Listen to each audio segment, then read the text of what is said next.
Yun mga idol, sa pagbabalik, magluluto tayo idol ng fried rice idol, ano? Naglagay ako ng bawang, tapos naglagay ako ng mantika idol, 1/2 cup lang idol.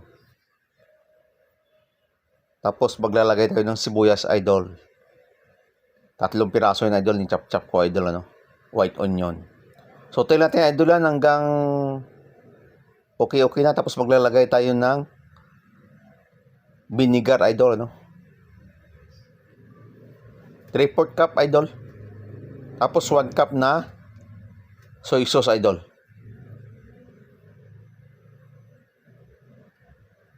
One cup na soy sauce idol, ano? Gagawa tayo idol ng fried rice idol, no?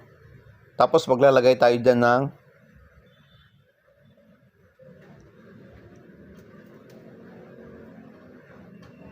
iodized salt,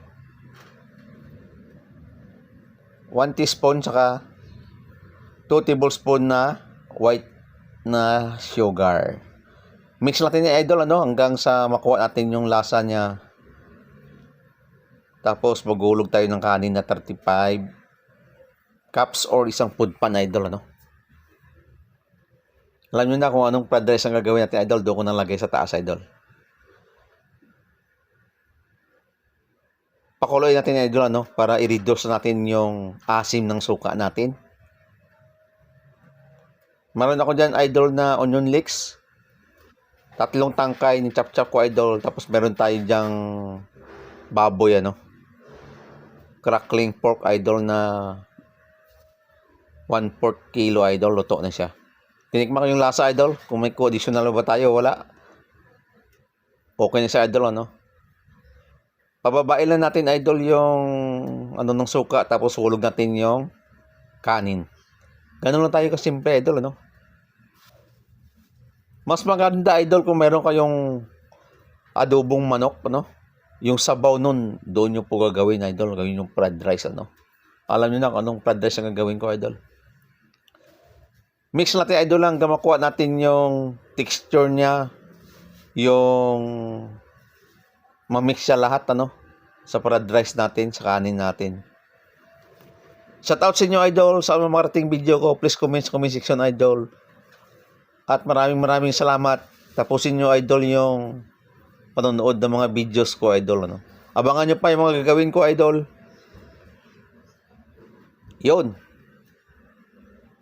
Mix natin idol hanggang makuha natin yung texture na idol, ano. Kasi may mga bubuo ng kanin yan, kailangan ano siya, mapantay-pantay. Tapos lalagay tayo ng onion leeks idol. Ni-chop mo ng pinong-pino yan idol. Tapos meron tayong pork idol crackling, ano. Alam niyo na idol kung anong adobo na fried rice ang gagawin natin mga idol, ano. Ganun lang kasimple idol, no. Meron kang suka, meron kang toyo, mix mo, tapos lagyan ng sugar. Reduce mo lang hanggang yung asim ng suka natin, no, para makuha mo yung timpla. Ganun lang idol ka simple yung fried rice ko idol, i-discarte ko. Ganun lang kadali idol. Okay na siya idol, yung lasa. At ililipat na natin sa food pan idol, no. Yung isang food pan idol, 30 to 35 cups, ayan idol, ano. Depende sa inyo. Sa takalan nyo kung malaki ba o maliit, basta standard yan idol na sa food pan natin, ano.